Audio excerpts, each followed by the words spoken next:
इचलकरंजी शहरामध्ये आज पोलीस दलाच्या वतीने शहरातील मुख्य मार्गावरून रूट मार्च काढण्यात आला। यावेळी चारही पोलीस ठाण्याचे पोलीस अधिकारी, कर्मचारी, ॲडिशनल एसपी, डीवायएसपी यांचा सहभाग होता। गणेशोत्सवाच्या पार्श्वभूमीवर हा रूट मार्च काढण्यात आला। इचलकरंजी शहरामध्ये दरवर्षी गणेशोत्सव मोठ्या उत्साहात पार पाडला जातो। शहरांमध्ये मोठमोठे गणपती आणण्यामध्ये मंडळ मग्न झाले आहेत, तर काही मोठ्या गणेश मूर्तींचे शहरामध्ये आगमन झाले आहे।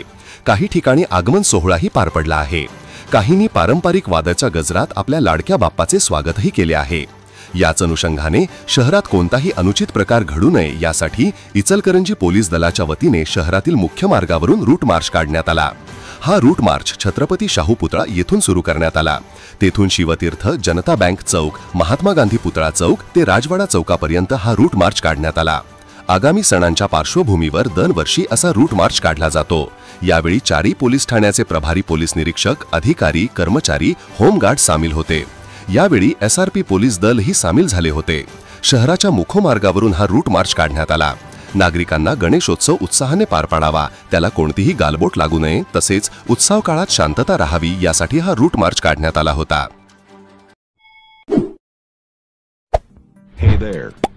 Subscribe to my channel and also press this bell icon.